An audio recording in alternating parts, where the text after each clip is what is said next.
Okay, good morning everyone, and welcome back to our Tanya class. Those who are watching online, good morning. We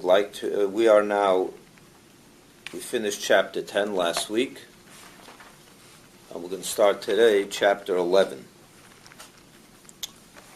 With a small give a short introduction to this chapter. The Alter Rebbe began the Tanya in the first chapter and told us, quoted the Talmud in Brochus, where it says that there are 5 types of people among the Jewish people, 5 categories of people. Tzadik v'tevle, Tzadik v'rale, the Tzadik to whom is only good. And the simple meaning of the word is that Tzadik who prospers. Tzadik v'rale, a Tzadik who suffers. Then there's the Beinoni, the intermediary person. And then on the other extreme, there is the Rasha v'tevle and the Rasha v'rale, the Rasha who is prospering, who prospers, and the Rasha who suffers. That's the simple meaning. When you open up the Talmud, that's what you glean from those words. That's the simple meaning of the words. The Alter Rebbe quoted a number of sources that explain these words on a more deeper level. And he explains in Tanya, we learned last week in chapter 10, the 2 categories of a tzaddik.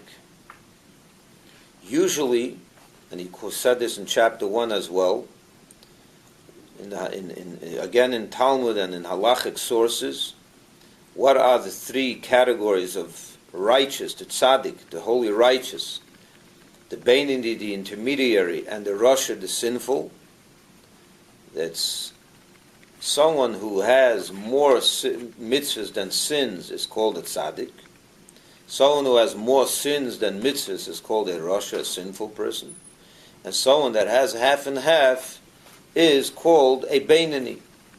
And this relates to the whole subject of judgment on Rosh Hashanah and Yom Kippur. How does God judge us? Good morning. How does God judge us? He judges based on our deeds. So if you have more deeds that are good than negative, you are judged favorably. You're put into the book of life. If you're judged on Rosh Hashanah, that is. If you are found to have more sins than mitzvahs, than good deeds, then the judgment, you lose the judgment, so to say. It's a negative judgment. And if you have half and half, so then it says that Hashem waits till Yom Kippur to see if you can tip the scale to the side of good. That's the simple meaning of these categories of tzaddik, righteous, sinful, and the Beinoni, the middleman, the intermediary man. The Alter Rebbe introduces us to a whole different understanding of these terminologies. Begins by describing that we have 2 souls. The nefesh abahamis, a animal soul, and the nefesh alikis, a godly soul, a neshama as we call it. And he just told us in chapter 2, 3, and 4 that this godly soul is made up, is the soul itself, its 10 faculties, made up of 3 intellectual faculties, 7 emotional faculties, which make up the soul itself, the personality, the persona of the person, the soul, which is made up of intellect and emotions, how you think of things, how you feel, etc., etc. That's the soul. Then the soul has at its disposal 3 garments: thought, speech, and action, which is the body through which it functions, through which it expresses its intellect and emotions, through thought, speech, and action. Then we learned in chapter 6 that the opposite of that, the animal soul is also made up of 10 faculties, the exact same, 3 intellectual faculties and 7 emotional faculties. Again, the animalistic persona is made up, it's a full persona made up of intellect and emotions. At its disposal are also 3 garments, thought, speech, and action, that through which it expresses those intellectual perceptions and emotional feelings. Right? We learned about the different categories of klipa. There's the holy, unholy. He divided the world in 3 sections, 3 categories or subcategories: the realm of holiness, the realm of klipa, the 3 totally unclean klippas, the sinful reality, which is totally off bounds for a Jew, and which cannot be redeemed, as we learned. And then there's the middle realm, which is klipas noiga, the intermediary level of klipa, which is a neutral klipa. It's klipa, it's a shell.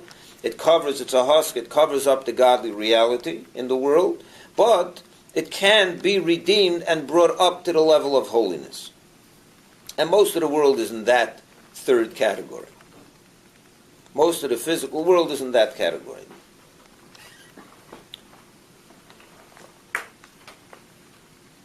Then he told us that in chapter 9 he described that was chapter 6, 7, and 8, where he described the three levels of klipa, the three levels, holiness, the neutral klipa, and the totally unholy klipa. Chapter 9, the Alter Rebbe told us where these two souls within the human experience reside. The godly soul is found in the brain and in the right side of the heart, the chol hayamoni, the right ventricle. The animalistic human soul is on the left side of the heart. We learned about that, and then he described to us the perpetual battle that takes place within the human body, because these two souls have at its disposal only one body, not two bodies. That's the problem. If it had the godly soul had one body for itself, and the animalistic human soul had a separate body for itself, there'd be peace in this world. There'd be harmony. The problem is you put two souls into one body. And these two souls are tugging at each other, at that body. They want full control. The godly soul wants full control of the body, that all his thoughts, all his actions, all his feelings, everything should be filled with the ends and the goals of the godly soul. The animal soul wants just the opposite, that the body should be at its disposal 100% of the time. And that's the battle of life that we find ourselves in. And in chapter 10, 11, and 12, he describes to us how the three types of human being, goes back to chapter 1, where he quoted the Talmud telling us that there are three types of people, the two types of Tzadik, the two types of Rasha, of sinful person, and the Beinoni. And chapter 10, he described the two levels of Tzadik, what they are, and he said, he explained that the Tzadik who prospers is not prospering in this conventional sense that he has money and he's healthy and everything is well, which of course it means that's what the Gemara means. But the deeper meaning is that the tzaddik v'toivlei, the tzaddik who prospers, who has good, means that he only has good within him. This is the tzaddik that has completely rid himself of the rashabai, of the animalistic, unholy drives. He has gotten rid of his Yetzer Hara. Basically, he no longer has his Yetzer Hara in him anymore. This is a person whose love for Hashem is so complete, is so strong, that it has overtaken his animalistic side completely, and it has banished the negative of his existence, which is the Yetzer Hara, and not only has he gotten rid of it, but the tzaddik v'toivlei, the one who is the highest level tzaddik, is someone that not only has he no evil in the system, but he utterly despises anything that is antithetical to godliness. He sees something that's not kosher, he has a negative reaction. It gets him sick. The tzaddik virali, the tzaddik to whom there's still a vestige of Ra within him still, because his love for Hashem is not at the highest level. However, he's still a tzaddik. What does a tzaddik mean? He still has a vestige of evil, but he doesn't feel it. Even the second level tzaddik, the lower level tzaddik, and of course in that level alone there's so many different grades. Within that alone there's different types. We learned that last week, and that there's many different levels within the tzaddik, verali, in the lower level tzaddik. But the common denominator between all of them is that they don't feel an urge for evil at all. They don't utterly despise it as the tzaddik, the full-fledged tzaddik, but they don't feel the negative urges anymore. It's overcome. They've overcome it, yeah. They don't feel it.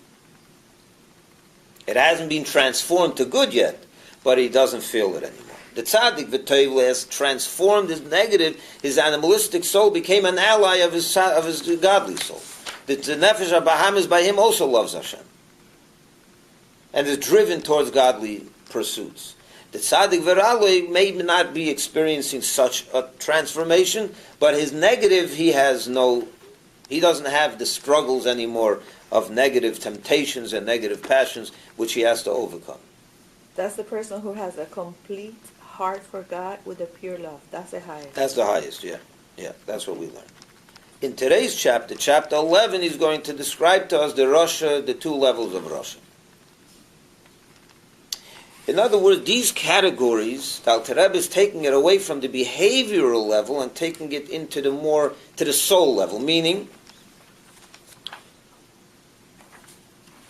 the two tzaddikim, in their behavior, you're not going to see a difference.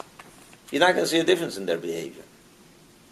Is it the inner thought It's of the inner workings of his soul that where the differences are. As a matter of fact, even the Beinoni, which we'll learn about in chapter 12 next week, by him, when you look at his behavior, you can also not see that you think he's a tzaddik. He never sins. A Beinoni never sins. But he has not yet gotten rid of his Yetzer Hara. So he still has who could temptation distinguish to sin. it? God? The person himself also. Oh, the person would The know. Beinoni knows that he's struggling. Okay. The Beinoni knows that he struggles. He feels an urge for negative desires, but he never gives in to them. Okay. He never gives in to them. At that amount of love for Hashem, he has enough. That he'll never let a negative thought, utterance, or action get the better side of him. He will never let that. That'll never happen. Which in most people, when you ask them about to describe to you such a person, is a saint. I mean, do you know anyone like that? Do you know many people that never sin? It's a very hard thing to find. Even the Beinoni is a... You know, I think I told you the story Good of the deeds, famous I know. Rabbi Hillel of Paritch, the great chassid of the Mittler Rebbe, the second Rebbe, and the third Rebbe. When he came to Lubavitch, he wasn't a Chabad chassid from birth. He came to Lubavitch later. And he was an unbelievable holy person. He would never sin. He was never a person that was on a whole different level. When he was introduced to Hasidic, teachings and Tanya and so on, he said the following. He said, "Till now I thought that I was a Tzadik. Having learned Tanya, I realized how lavai Beinoni. Albeit that if only I was a Beinoni." Because when you realize what the Alter Rebbe is, that Beinoni is, this is a Tzadik and everyone else's description. The highest level, a person that never sins. But he only took control of his garments, thought, speech, and action are by him like a tzaddik. But his inner workings, his soul has not been transformed. He still has a Yetzer Hara, and he still has urges, and he still has temptation, and he struggles. He's fighting. It's a perpetual battle by him. So the tzaddik, two levels of tzaddik and the Beinoni, what distinguishes these three people are not their behavior. When you look at the person's behavior, you think they're all equal. They're all only doing what Hashem wants, 24 hours a day, 7 days a week for their life, always. But the difference is in the inside. What's happening in their soul? The tzaddik gomer totally transformed his negative, and it became now a force of good. The tzaddik she'einu gomer, the tzaddik that's not completed, is the person who's neutralized his negative, but didn't transform it completely. He neutralized it. The Beinoni has not neutralized it, but he always overcomes it. He has a big battle, and he wins it every single time. Who's the two? Now let's get to the Russian. That's today's chapter. The sinful person. I don't want to call him the wicked person, because wicked is a strong word. So I call him the sinful person. Because again, the Alter Rebbe's Rasha, as you'll see soon, in most people's definition, could be a holy man. Or the higher level Rasha, the table. For the Rasha, he write only one chapter? Yeah, chapter 11. So if this is Beinoni books, Yeah. and we know that we will not Beinoni, most of the Jewish people, not Beinoni, why dedicate one full book for Beinonis and not for Rasha and Tovlo? I'll tell you why. Because you could be a Beinoni. He teaches you how to be a Beinoni.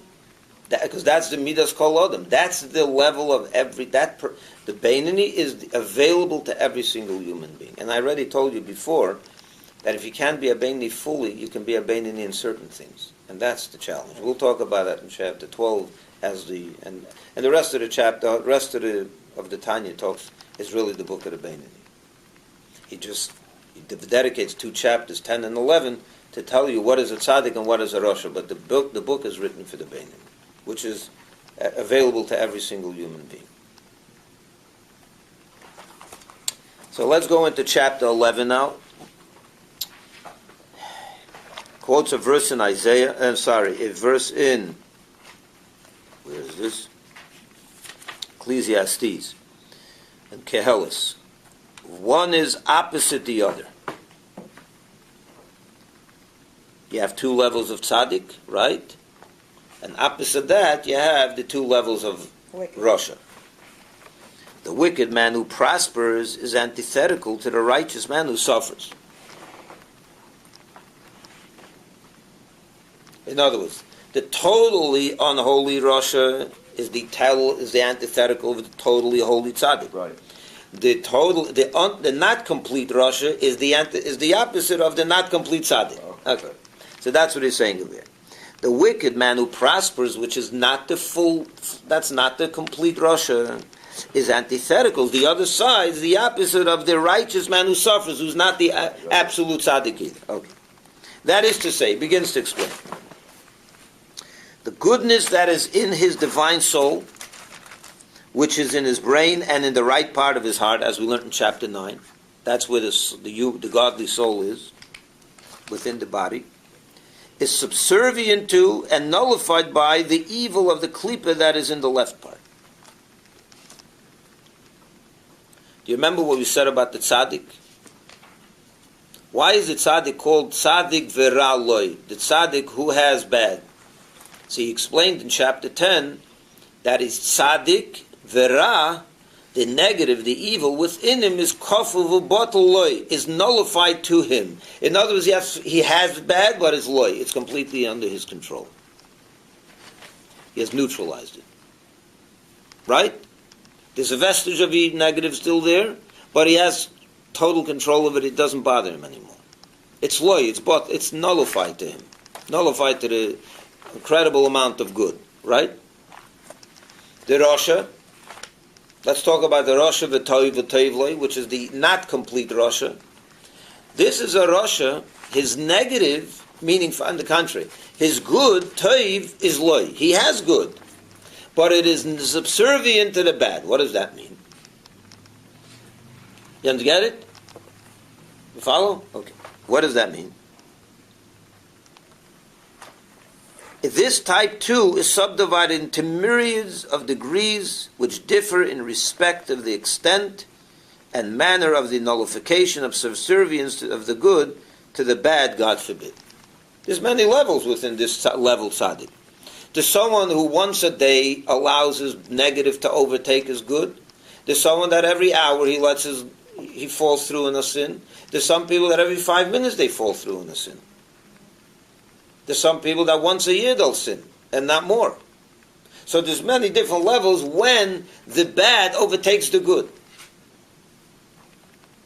But here I want to point out a very, very important distinction, and please pay attention. Let's go to the tzaddik for a minute. Who is this tzaddik verali? What's the tzaddik who's not complete? What is his definition? What is the category of such a tzaddik? That his negative is subservient to his good. What does that mean? That his good is so overpowering that the evil, his vestige is still there, but it's nullified. He doesn't feel it anymore. That's not what's going on by this rasha, by this evil person, by this sinful person. This sinful person, how are we describing him? A sinful person whose good is subservient to his bad. Right? It's the opposite. The good is subservient to his bad. What does that mean? That he's always bad? And his good is there, but he doesn't feel it anymore? No. Not at all. Not at all. The rasha v'tevloi could be, as we'll describe now, could be a person who serves God 23 hours a day and 59 minutes. But 1 minute a day he falls through. So the subservience of the good to the bad happens only once a day. It's already a Rasha. Because he allowed it to happen. He allowed it to happen. It's not like the Tzadik V'Tevlei, who he had total control of his name. He has a vestige of evil, but he has taken control of it. By the Tzadik, and it is no bad anymore. The Rosh V'Tevlei is not someone that has good, but he doesn't feel it anymore. On the contrary, he has a lot of good and he feels it. But sometimes he also allows the bad to get the better side of him. Let's read it in the Alter Rebbe's words. There is the person in whom he's going to now, what the Alter Rebbe is going to do in this chapter is, when he talks about the Tzadik V'Tevlei, he's going to give one extreme example of the highest level Tzadik V'Tevlei, and then the lowest level Tzadik V'Tevlei. And at the end of the chapter, he's going to describe what is the Tzadik who is already completely evil. The Rosh of it, I'm sorry, I said Tzadik, I meant the Rosh, I'm sorry. He's going to now describe the two levels of Rosh V'Tevlei within the higher level Rosh. Right. There's the two extremes. And then he's going to describe the totally complete Rosh. So let's see. There is the person who, and then of course there's so many levels within the middle, right? There's myriads of levels within this type of Rosh, within this type of sinful person. There is the person in whom the said subservience and nullification are in a very minor way. His good is subservient, his bad very minorly. And even these are not permanent. It's not always, or recurring at frequent intervals. But on rare occasions the evil prevails over the good and conquers the small city that is the body. Yet not all of it, not all of his body, but only a part of it, subjecting it to the evil's discipline to become a vehicle and a garment wherein one of the soul's three garments mentioned above, either thought, speech, or action, is clothed, namely either in deed alone, in the commission of minor transgressions and not major ones, God forbid, or in speech alone, in the utterance of something that borders on slander, not slander itself, but borders on slander, and scoffing and the like, or in thought alone, in contemplation of sin, which are more serious than actual sin, which I will explain that soon. Or even when he does not contemplate committing a sin, but not to do it. He's not thinking about a sin, I'm going to go do a sin. He's just thinking about a sinful thought.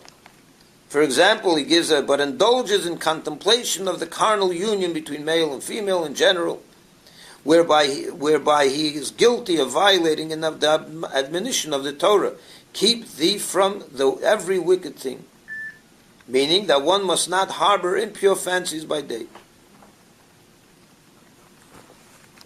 Let's go a little further, and then we'll read this again. Or,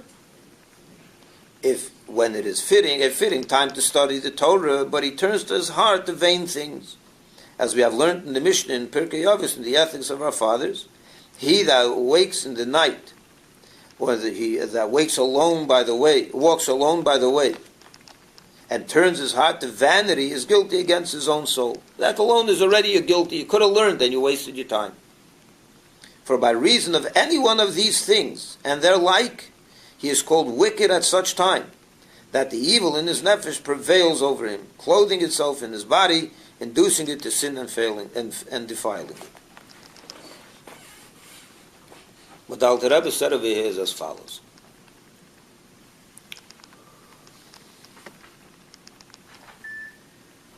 Imagine a person who's educated in Torah, mitzvahs. He loves Hashem, he loves Torah, he loves mitzvahs, he loves Judaism, he loves kindness, he loves goodness. But he has a Yetzer Hara, he has an evil inclination as well. And that evil inclination is alive and well within him. It hurts, it tries to cause him to sin, which is the job of the Yetzer Hara, as we learned in the end of chapter 9. That's his job, to get you to sin. God gave him that job, by the way. And you're struggling with the Yetzer Hara. You overcome him almost every single time. Almost every single time you overcome. No, you want me to do something that's not right? No, I'm not going to do it. You want me to stop learning? I can learn now. And you want me to stop learning? No, I'm not. I'm going to learn. He overcomes the Yetzer Hara all the time, but once, let's take once a month. One time a month, he was weak. And the Yetzer Hara got him to say something or to do something or to think something that is not holy, not godly. To think a negative thought, as you described. To say something that borders on slander. It's not slander. Slander he would never say, but it borders on slander. In halacha, there's different categories of lashon hara. So he's not going to ever speak real lashon hara. He says something once a month. Imagine this, once a month. He does this once a month. He get the Yetzer Hara gets him to not to do something. Eat pork, God forbid, never. Or to do something real, to steal, God forbid.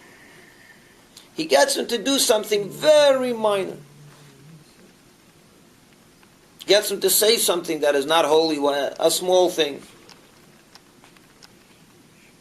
Or to think a negative thought. Imagine once a month. This is a Rasha. Why is this a Rasha? What happened? Let's analyze this person. What happened to him at that moment? What happened to him? His good was overtaken by his evil. His nefesh alikis, his godly soul, was overtaken by his nefesh abahamis, by his animal soul, by his evil inclination. One time. What does that mean? So first of all, let me ask you like this. In your definition, if you saw such a human being, and you see him every single day, he's with the books, he's learning, he's helping people, he's doing tzedakah, he's davening with tremendous kavanah, he's just an unbelievable Jew. And once in a while, you're watching him a whole month, and one time in this month you saw that he did a minor infraction. What would you consider such a person? A good guy. A really good guy. I wish all my kids were like that, right? Tzadik. Yeah, most people would say, this is a saint, they put him on a pedestal. Right. But let's try to analyze this. What happened to him that one time? Where is that coming from? The weakness, where did that come from? He was weak. For a one time he was weak. Where does it come from? Animal soul. The animal soul. But not only. So now we see that he has a Yetzer Hara. It's clear that he has a Yetzer Hara. Well, if you ask that person, he would tell you, I have a Yetzer Hara every single day. It drives me crazy. But I never gave in to it. One time I got weak. What does that weakness show? That he's not in control. That the Yetzer Hara had a little bit mastery over his good. Yeah. Which means that he's not completely connected to Hashem. In other words, in his psyche, in the recesses of his soul, there's a possibility for sin. The proof is he sinned. That means he's disconnected from Hashem. When you analyze it at the most pure level, there's a possibility within the soul that can allow the negative to overtake the good. The Tzadik, not only it's not possible, he doesn't even have the negative anymore. The Beinoni, he has negative, but he never lets that happen. Never lets that happen. That means in his inner soul already, he has come to the level where doing something against Hashem is out of the question. But he has an alien force within him that drives him crazy to try to get him to do it. He'll never gives in. That means his nefesh alikis is strong enough to, not to ever let that literally, manifest itself. The Rosh, that's what it means. The Rosh of a Teiv Lei. He has a tremendous amount of good. The 23 days, 30 days a month, and 23 hours a day, he's always doing good. But it's Lei. Meaning, the Teiv is Lei. It does become subservient to the bad one time. It's a weakness. It's a sign of the inner workings. That's not 100%, even in the behavioral level. It's not repressed 100%. No, not only not repressed. The Beinoni is not either repressed. The Beinoni's Yetzer Hara, evil inclination, is driving him literally crazy. It rears its ugly head all the time. It's not repressed, By the Tzadik it's repressed. By the Tzadik Virali it's repressed. Tzadik V'Toivli got rid of it. The Tzadik Virali is repressed. By the Beinoni it rears its ugly head every single day, 50 times a day, 100 times a day, all the time. Not all the time, but a lot of the time. By the Rosh it not only rears its ugly head, but it gets the better part of it. Now, sometimes more, by some Roshas more, some people less. But understand what happened over here. This is not a tzaddik, it's not even a Beinoni. In other words, it is inner working, the possibility to violate Hashem is there. So a sin is a sin. Sin is a sin. Well, not every sin is the same. But it just shows that your soul is weak. There's a weakness, a serious weakness. That even to the point where that violating Hashem's will is not out of the question. That shows that your soul is not 100% in touch with Hashem. That's what that shows. Now, I would take that over, I would be very happy if I had myself and my family members in that level, Tzadik, Rosh V'Toivli.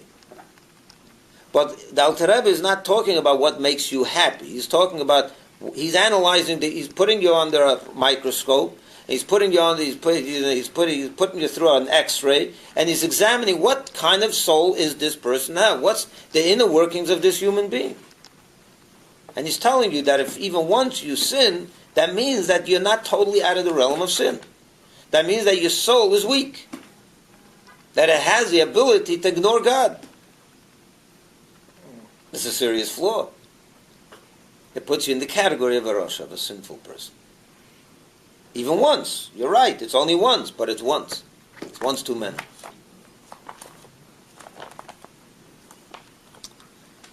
Let's read it again, because now that... one is the opposite. We'll go from the beginning of the chapter. One is the opposite of the other. The wicked man who prospers, the toivloi, is antithetical to the righteous man who suffers. Because they're both not complete within their own category. That is to say, the goodness that is in his divine soul, which is in his brain and the right part of his heart, is subservient to and nullified by the evil of the klipa that is in the left part. And over here, nullified is not like in chapter 10, where he described the nullification of the evil to the good by the tzaddik. Over there, nullification means completely nullified. Over here, it doesn't mean completely, even once a month.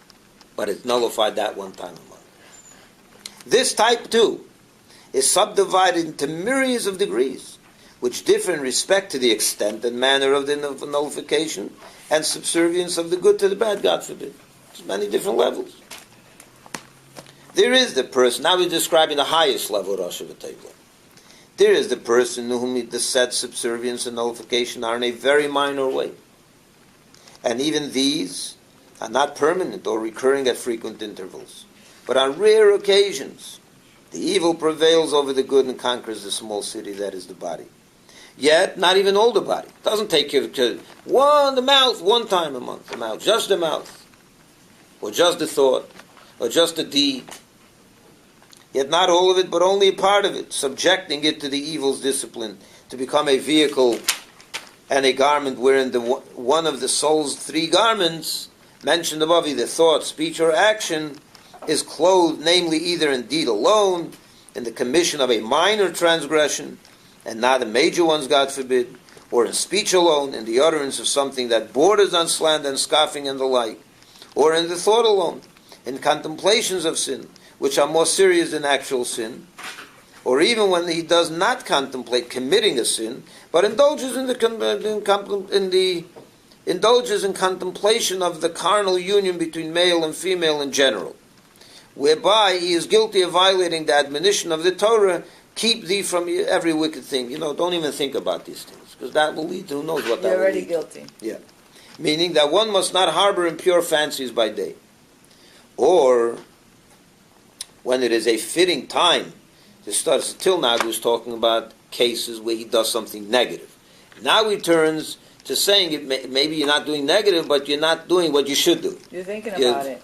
No. He's talking about over here when when you should be learning and you don't. So that you're not doing something negative in the sense of a sin. You're not violating one of the 365 negative prohibitions. The three examples he gave before was he says something wrong, he thinks something wrong, or does something minor. Over here he's talking about he doesn't do anything, he doesn't think negative, but he's not learning, he's not doing what he should do.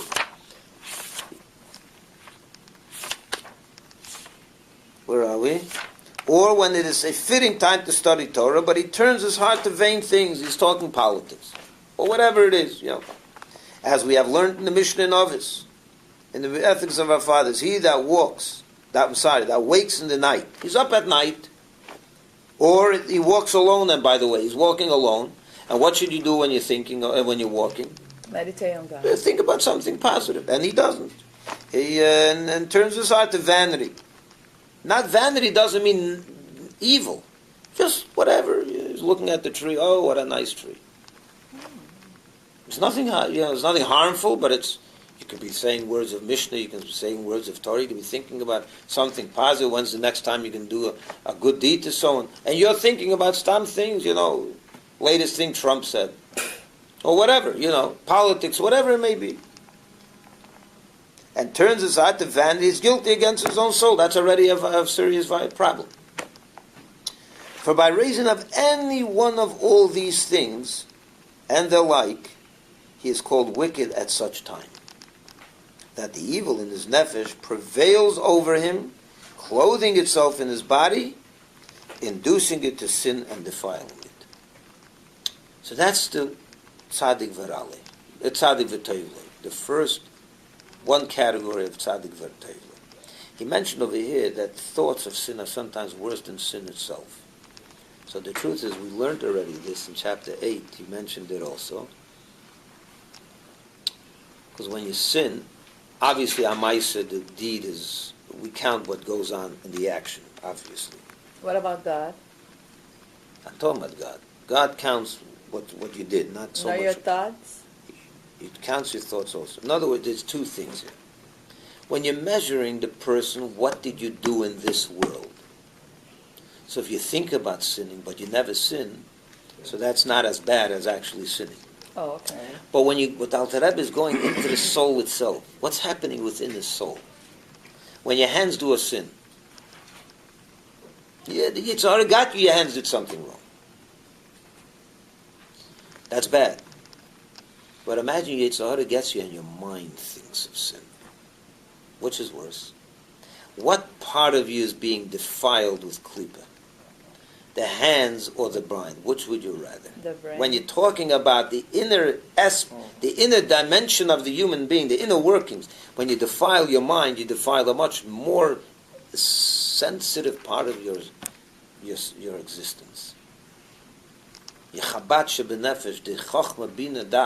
Your mind, your intellect of your soul has been defiled. Whereas your hands are not so close to your, a more external aspect of your existence. Maybe it's a so reaction. when you're talking about, when we're measuring, what did you do in this world, your mind, your thoughts are not going to harm anyone. Only you. There's harming the world and there's harming you. When you talk about how much you harm the world, we only look at your action or your speech. Your thoughts are never harming anyone, But when you're talking about you, what's harming you? What goes on in your mind is much more harmful than what goes on in your hands and feet. That's what the Gemara means. The Talmud says this. Hirhure avera koshim avera. The thoughts of sin are worse than the sin itself. He's talking about within how it's harmful to the person, not how it's harmful to the person he sinned against. If I think about sinning against you, but I never do anything against you, I don't think you're going to be very harmed by that. No. Although it says that thoughts about another person also have some kind of negative effect, but on a more revealed level it doesn't. But we're talking about taking the person itself. How far are you from Hashem? When I'm analyzing myself, how distant am I from Hashem? When my mind is corrupted, it's much worse than if my hands are corrupted. I agree with that 100%. How does your Because my mind is deeper connected to my soul than my hand. How does your hand commit this act of corruption? You slap someone. Yeah. How did that slap occur? Yeah, it could happen by, you got me angry. A reaction. In a moment, I lost it. But what Not is great contemplation. It's an act. contemplation or not? It's under control of your brain fully. Yeah, That but we're hand does talking. not move without an impulse. That's from your true, brain. but we're talking about a So- conscious thought. Not really. Thought and action. We're talking It's about an a act. conscious thought. Reacted to something. When you're harboring a conscious thought, full sinfulness, a conscious thought, a sinful thought, and you're harboring that thought, it's corrupting your brain. When someone angered you and you said, "Get out of here," and you punched him, it's almost, sometimes it comes as a not reaction, as evil. as It's not as evil. sometimes it's a spur of the moment. It's not Machiavellical. as bad. The mind was not so engaged in that. Mm-hmm. The mind wasn't engaged in that. Now, if you're harboring punching someone for 10 minutes and then you punch him, so you corrupted your brain and your hand. And then you put it into action. So that's okay. So that's of course we're talking about where the hand is acting without the brain, without the conscious thought of the brain so much. 100%. That's what we're differentiating. Let's move on. Presently, however, the good that is in his divine soul asserts itself. So what happens to this person? He's weak from it. He has a weak moment. But right away he catches himself and he does tshuva right away. He regrets it. He's still describing this high-level incomplete Rasha. Presently, however, the good that is in his divine soul asserts itself. Right away it asserts itself. And he is filled with remorse, and he seeks pardon and forgiveness of God. And indeed, God will forgive him if he has repented with appropriate penitence, according to the counsel of our sages of blessed memory, namely the threefold division of atonement, which is expounded by Rabbi Yisroel as is explained elsewhere. It's explained in the Alter Rebbe later on in the third section of Tanya. It explains that at great length. That there's different types of tshuva, of repentance. There's a repentance that if someone does something, he was supposed to shake a lulav on Sukkot and he didn't. He feels terrible about it. He regrets it. The night came, and it's too late. Now he feels, what I definitely didn't put a lulav. So he had terrible regret, and he does tshuva right away. He takes it upon him, so he'll never forget to shake a lulav again on Sukkot. So it says, he'll be right away forgiven, and that's it. And he's forgiven right away. What about someone who violated a negative commandment? First case, he neglected to do a positive commandment. What happens if you did something negative? You violated one of the negative commandments. You lied, for example. Cannot take it back. You lied. And you said, okay, I lied. I You feel have to terrible. repent. So you have to repent, and he'll take it upon himself tshuva. never to lie. That says the tshuva is good, but full Yom Kippur. atonement happens on Yom Kippur. You said that before. Then there's the third category if you violate one of the severe sins of the Torah. If severe, for example, those sins that cause you, that the punishment is kores, which means you get cut off, excision. So then you have to, and the person right away feels terrible, I did such a terrible thing, he does repentance, I'll never do it again, he means it. So then tshuva is good, it atones together with Yom Kippur, but for that you have to undergo a greater level of purgatory. Over here. Purgatory, I don't mean purgatory afterlife. I mean over here, some kind of punishment here, and that cleanses you. That takes you. So those are the three categories that Rabbi Shmuel expounded. Okay. I'm just giving you a brief description of it. Okay. So this Rasha, this sinful person who sins once in a blue moon, and right away after he sins, he feels terrible. That means what happened when he sinned. The negative overpowered the good. But a minute later, he has terrible regret, and the good takes over again, and gets rid of the negative, and he does tshuva right away, makes up never to do it again, and he has full regret, and Hashem will forgive him. So this is a person, how much did his negative overtake him? A minute. One time, who knows how long, and for a very short period of time. In a minor infraction. But still, he's still considered a sinful person, because he allowed the good to take him over. Okay. There is also, now he continues, there is also the person in whom the wickedness prevails more strongly. Now he's going to describe a greater, a more severe, incomplete Rasha. There is also the person in whom the wickedness prevails more strongly. And all three garments of the evil, so, he takes over his thought, his speech, and his action. And all three garments of evil clothe themselves in him. Before he talked about only one garment on a small infraction, once in a blue moon. Now he's talking the other extreme.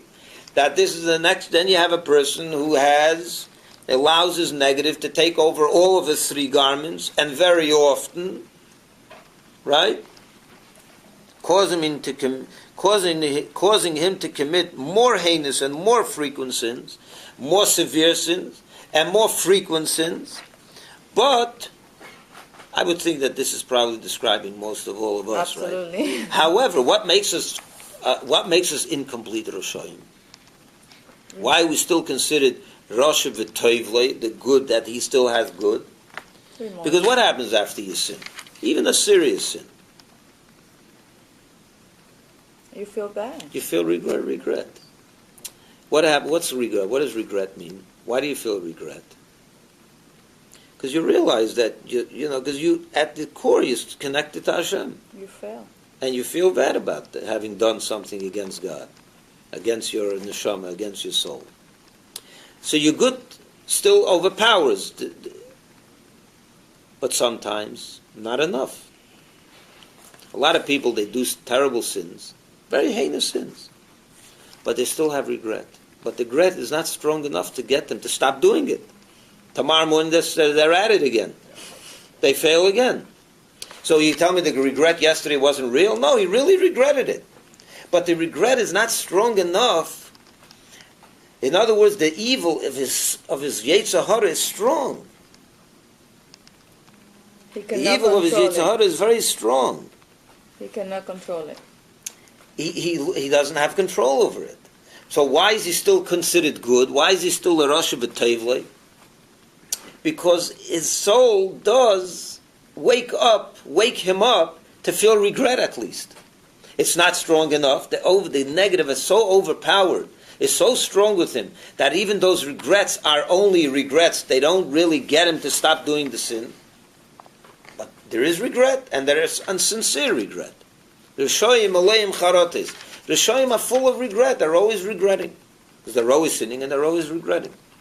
Let's read it in the Alter Rebbe's words. There is also the person in whom, right column, the second paragraph. There is also the person in whom the wickedness prevails more strongly, and all three garments of evil clothe themselves in him, not only one, causing him to commit not simple sins, but more heinous and more frequent sins. So it takes over his whole body. It takes over his whole body very frequently, and it takes over his body with very serious sins, some serious sins. So he's on the other, really at the other extreme. But intermittently he suffers remorse. He feels bad that he does these sins. He's not complete with himself.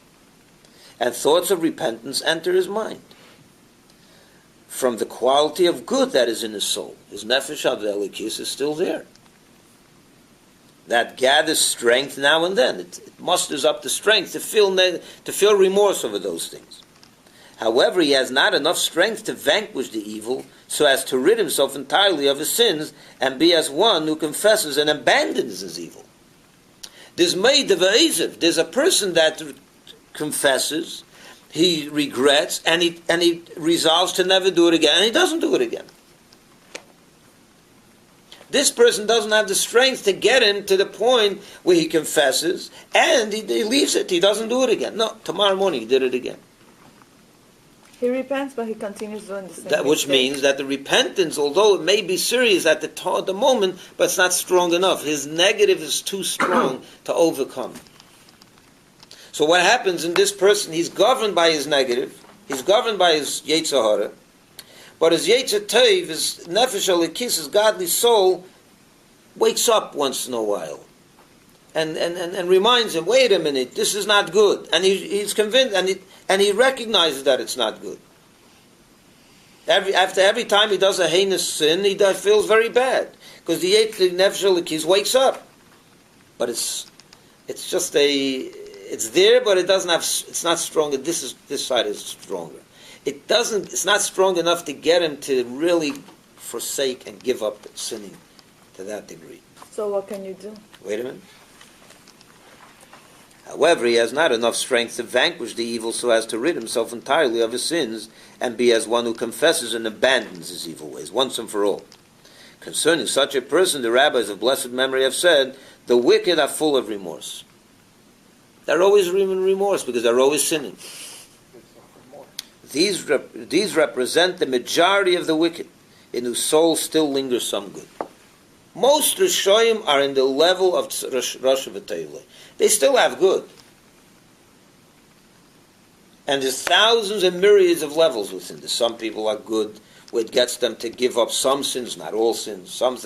There's so many different levels. I mean, every one of us is a different level, trust me. But then there's the Rosh V'Rale, which he now ends off the chapter by describing. But he who never feels contrition, I'll answer your question in a minute. You asked a question, I want to get to it, but I want to finish the chapter. No. Okay.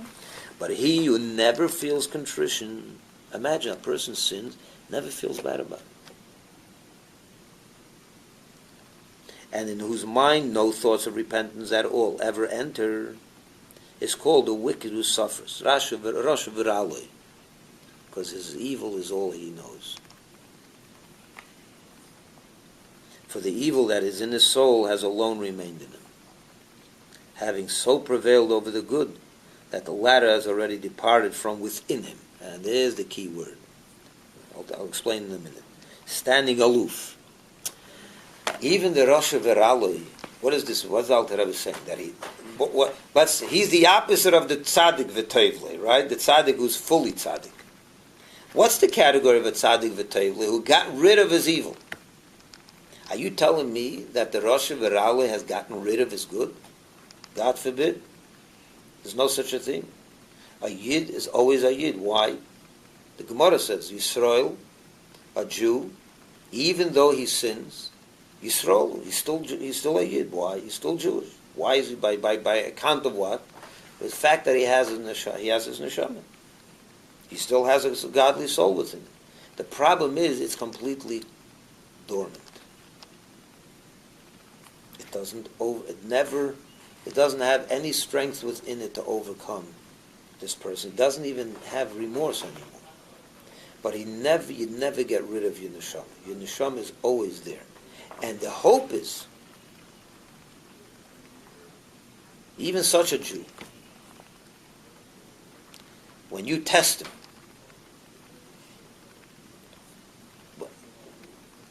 when you tell such a Jew, if you don't bow down to this idol, I'm going to kill you. You watch what happens. Even that Jew will allow himself to die rather than bow to the idol. And there were such cases in history, believe me, many. On a daily level, they were disconnected from God completely. You wouldn't even know that they're Jewish. But suddenly, that they couldn't do. And Alter Rebbe will explain in chapter 18 and 19 why that is. Where does the concept of martyrdom come to a Yid? Even though he has he's not idealistic about Judaism at all. Martyrdom you can have by all kinds of people. You have Christians that will martyr themselves for their God. Even Muslims will martyr themselves for their God. They do it every day. But those are idealistic Christians, idealistic Muslims. A non-idealistic Christian, a non-idealistic Muslim is not martyring himself for God. Under no circumstance. The only people you find that non-idealistic people will give their life up for God suddenly to become the greatest idealists is by the Jewish people. That's a Jewish phenomenon only. Which the Alter Rebbe dedicates a few chapters to describe, to understand where does that come from? What is this? And that's chapter 18 and 19. We'll get there. So even this Rosh Verale, this person who never even feels remorse about a sin, he still has a neshama. He has not gotten rid of his neshama. You can get rid of your neshama. That's not an option. What you can do is you can crush it and put it to sleep for a while. So what is Until the you lower give it level such a for- wake up. What? What is the lower after Rasha and Rano? That's it. The Rosh Verale is the worst. Where he doesn't even have remorse. His negative has You said taken that over. We still have a Jewish. That's there is no. That's the lowest you can get. Even a Rosh Verale, even a worst type of sinful person, always has his neshama. That you can't get rid of. That's Neshama Elokit. Nefesh Elokit. Nefesh Elokit. Yeah. See, that's where the Rosh Verale is different than the Tzadik V'Tovle. The Tzadik, the highest level Tzadik, can get rid of his negative. He not only got rid of it, he transformed it. The Rosh Verale can put it to sleep, can conceal it. And that's what he says, it's aloof. You see the words? Let's read this again. But he who never feels contrition, and in whose mind no thoughts of repentance at all ever enter, is called a wicked who suffers. For the evil that is in his soul has alone remained in him. That's all there is right now, at least revealed. Having so prevailed over the good, that the latter has already departed from within him, standing aloof. What does that mean, standing aloof? It's makif. He says it's not within him, it's not bipnimius, you don't have it. What's the difference between something that's aloof and something that's not aloof? Aloof is uninvolved. Aloof means that it's uninvolved, exactly. It's there, but it's aloof. But it's there. And that's why, so to speak, over him, therefore the sages have said, over every 10 Jews hovers the Shekhinah. Even the Rosh Hashanah. You can take 10 completely sinful, wicked people, and Hashem is there. Why? Because their neshamas are still there. But it's aloof, because it's there. Even though it's aloof, the Shekhinah can rest upon them. Even though they're not doing anything good, they're not learning, they're not davening. 10 Jews together, the Shekhinah is there again. Why? Because there's 10 neshamas together. Even though it's aloof. But a Yid has his neshama, no matter what. So the Rosh Verale is a person who's... It's hard to even find such a person, really. I can't even... Who is this person? He never has remorse over any of the sins that he does. Is there such people? I guess there are some people like that. There are. Yes. They're far in between, they're few and far in between. It's in the book. It's in the index book of codes for categorization of mental illness. Okay, so you're talking about that type of thing. Okay. That's an illness. The typicals are serial killers, sociopaths, and people who have absolutely no ability to feel Narcissistic. remorse. But I'll give you an example. They're not insane. They're Just sane, like but I no said to remorse. you, that you could be a Narcissistic. tzaddik with regard to one sin. For example, what's the category of a tzaddik gomer? The highest level tzaddik, sin gets him sick. He gets nauseous when he sees it. Right? A normal person is attracted to something that's sinful because it gives pleasure to your body, it's exciting, right? You like to sin. Most people like to do what their body wants, even though it's sinful. The tzaddik hates it. He despises sin. Is there any sin that you despise? I can find one. If I gave you a cup of blood to drink right now, would you be, oh, that's great, I'd love to drink this, but God doesn't let. That's not your reaction. No. It's like you get sick. How could you drink blood? It's disgusting. So are you a tzaddik gomer with that one sin? You're a tzaddik with that sin. You have a negative reaction to this sin. That's you sick, this sin. Or as I described, if someone came to you when you're in the middle of Ne'ilah, you're davening Ne'ilah at the end of Yom Kippur, and you're saying Shema Yisroel Hashem Mamish at the last moment where everyone is on a high, and someone brings you right then a broiled piece of pork and puts it right in front of your nose and eyes. What's your feeling going to be? That smells good? I don't think so. You're going to be disgusted by it. It'll give you a negative reaction. You're in a moment then that with regard to that sin, it's disgusting. So, Hold a minute. What about a Rosh Verali? What's the description of a Rosh Verali? The worst type of sinful person, he never has remorse. Are there any sins that you never have remorse that you did them? Once again, is there any Sin that you never have remorse that you did? That one sin. that you were glad you did it? No, not you're glad you did it. You don't feel sorry that you did it. You don't have remorse. I can find a lot of people that have such, that with regard, I'll give you an example. Are there any Jews that when they eat something that's not kosher, they feel remorse? Yes. A lot of Jews that don't feel remorse. They don't even know it. At all. Well, they don't keep kosher, period. So Period. So I'm saying, so they're not, there's no charata. Right. There's no remorse.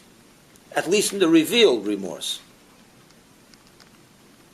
If they said a remark to someone that hurt their feelings, they'll feel remorse for that. But when they eat something that's not kosher, there's no remorse. There's no remorse. It's in that sin, he's descended. In that one sin, he's descended to a very low level. He doesn't even have remorse with that sin anymore. So I wouldn't consider him a Rosh Verali in totality, of course not. Because most normal people, except for sociopaths, have remorse when they do sin, but not every sin. Not every sin. In some sins, they may not feel remorse. And I wonder if you could find within your system, with your talis and tefillin on, could you say that there's not one sin that, any kind of sin I have remorse? Maybe, yeah. I hope so. You're saying completely. Of course, I we're have not, sins for we're which I not have no complete. remorse. You have to be sins all that the you have time. no remorse? Sure. How many I don't times do I believe you. pass up a time to learn Torah and do something else? And you don't have remorse? No, I didn't. Doesn't bother you? You get occupied It with would Not bother every something time, else. no. Not every time. When you're conscious of it, I'm talking about. What do you mean? I'm talking about when you're conscious of it. When You know you did meditate on it. it. When you Well, I know I meditate. did. It's always a conscious. Do you feel bad? Of course you feel bad. No. I'm not sure. You say to yourself, I don't care? God wants me to learn now and I don't care? No, not God wants me to learn now. In other words, if I have a spare moment, instead of Yeah. learning Torah, I might do something else. I know you might do something else. I know what the Rasha does something, but he feels After I remorse. did that The something, category I'm of not a sure Rasha I have is remorse. the difference between one Rasha and the other is if there's remorse or not. If you ask me after I did it, do I have remorse? Maybe I'd say yes. Oh. Do I consciously have it? No. I'm not talking about consciously. I'm talking when you become aware of it. I'm talking about when you become you're aware. honest. There's some people that don't have no remorse. Just there's no that in certain sins. There's no remorse. And people talking in It doesn't the mean a synagogue thing to them. during the prayer. I see it all the time. All the time. All the people, But they probably would have and they don't remorse. feel But they, I don't regret think because so. you know why? no, but they I have don't think remorse. so. Oh, Yeah, maybe yeah. they feel regret. They feel regret. And Lashon Sure. Hara. Maybe they feel because They're the next coming time to they're shul, they talking feel again and regret. again. The same with Lashon Hara. Many people who have Lashon Hara, who I know, do They Lashon feel, Hara. but they feel remorse. I Yes, don't they know. do. I'm Yes, sorry. they They do. don't even think it's bad. They don't see the point even. They said, what? There's nothing wrong with speaking No. gossip. I'm telling you. So that's sociopaths. They're not sociopaths. Which normal person doesn't see the Plenty. negative in speaking gossip? Plenty of Speaking people, and I'm not gossip saying in that the they go out and synagogue. Or even not slander listening. Maybe they don't someone. express it, but No, I think they in would- it that they I'm They do. go out, for example, let me just take a very casual example. Do you think a lady who says, geez, I don't like the dress she's wearing today, that's Lashon Hara to a very mild degree, I agree. And if the husband, But and if wait a someone's second. walking with her, would tell her, that wasn't a nice comment. Forget you if they made." don't tell her, but would she on her own say, geez, I feel bad saying that, because really it's not a nice dress, it was true, Doesn't matter that it's true, it's still Lashon Hara. And she doesn't regret it. And she doesn't understand that if it's true, it's not Lashon Hara, But did she say it to someone else? She didn't hurt her Yes, of feelings. course, maybe to her friend or something like this. I mean, I think somewhere. I don't know I anyone who's think not- somewhere down. I don't know down in anyone there. who's not guilty of that. We all have criticism. It slips out of us. It I'm does. not. That's not what I'm talking about, Marty. I'm talking about if after you did a sin, if you I'm regret. not sure that we'd even realize that we did it. So I'm not. let So, alone but, be so my regretting point it, is, I know. Yeah. But if you are aware that you did it, if it comes to your attention, someone You makes have a to be remark aware right that away. it's Lashon Hara, Okay, yeah. Everyone knows what Lashon Hara is. Most people, at least. My point is, there's certain sins for which we have no remorse. Some people, Look, certain sins. Of course, they're not complete. Rosh Hashanah. I'm not here to make people worse than they are. Obviously, I want to be careful with Let me that. confess to you a sin that I probably do with some people. All right. So, you know how this thing about, especially in medicine, surgeons are prima donnas all the time. They're God's gift. You know that. Yeah. It's just a thing with ego. If you're not confident, then you're going to be a really crummy surgeon anyway. All right. So what happens is you never like. I don't think that's You don't. true. It's true. If you're not confident, you will not. Confident doesn't mean ego. No, It's two I'm different not- things. I'm talking You're about not that. humble. If you know it, you have to have complete confidence in yourself in order to be a good surgeon. That's a Absolutely. good thing. That's a That's not a gift from bad God. thing. Let me finish. Okay. As a consequence of that, when you see either a bad result or a good result from a guy who did something differently than you, how many times have I said, why in the world did he do that? Where did he train? Something like that. I've done that. I admit it. I've Maybe done it. it's That's true. Lashon Hara. No, it's not. It does. Yes, if it's true, it's still Lashon Hara. Even am I right? Wait a No, minute. No, the no, no. truth Wait a minute. is the truth. If you see something doing something wrong, Something that has been done wrong. Yes, I see a patient. I have so it. you must Just like correct people it. see my patients who So I take you care of must correctly. stand in. You must do something about it. Well, what can I do? It's happened already. Tell the person you did something wrong. If he doesn't It's listen, go to unethical. his Call up the superiors. patient's As a doctor doctor, it's and unethical. give him You But that's gotta a different make sure issue, the word. Rabbi. Whatever Rabbi, happened. would deviate But from you have to class. tell someone that this patient was treated wrongly. You have to give him the wrong medicine. You have to No, correct not the the wrong medicine. situation. In other words, I have people who didn't get better with the treatment they had. Yeah. There was a treatment that should have been given. It wasn't. It's not so necessarily life-threatening. It could be something simple But like so, a pain in and the then if elbow or I would something. come to you and ask, should I go to that surgeon and be treated? You should tell me no. He can't. You should tell me that's not Lashon Hara. No, I can't say don't go to that surgeon. That's not no, Lashon no, Hara. that's not my. It's my duty to That's advise the patient. Right. But after the fact, if someone comes to my office many times Yeah. and they have something that's been bothering them for a few months and an obvious thing hasn't been done to relieve it, and no harm was done, but it just hasn't been cared for properly, and I discuss the case with my colleagues all the time, and this happens constantly among doctors. I said, what was this guy thinking? Where doesn't he read that? Where did he train? Lashon That's Hara, part of even that's though part it's of true, practice. That's not. I That's don't not see guided. that It is. because I you're get- trying it to does- You're trying to make people aware Yeah. that they shouldn't But do. the This guy shouldn't who did happen it is again. not made aware. That's not Lashon Hara. I don't consider that Lashon Hara. If it's for a purpose, if you're trying to make doctors better doctors, not to make But I these don't. mistakes. He's not anywhere near to be. Not him, found. but others. You're not just going there to slander him. That's not your Exactly. intention. Wasn't your intention. That's different. The point is, are there any sins within us that we do that we just don't care about? We don't even care. Maybe we don't know. If you don't know something That's a else, that's a different different thing. But if you don't, if you know that a Jew knows he's supposed to keep kosher, and he doesn't keep kosher, and not only that's a rasha, it's fine. But what happens if he doesn't feel regret about the fact that he doesn't keep kosher? But this He is does tremendously absolute- tremendously prevalent among people who don't keep kosher. It's No, the it furthest thing could from be. their mind is It keeping could no. kosher. It's not true. It could It be could be. they find themselves unable to comply. make that change right now, but they would like to. They don't do it by choice. That's different. That's regret.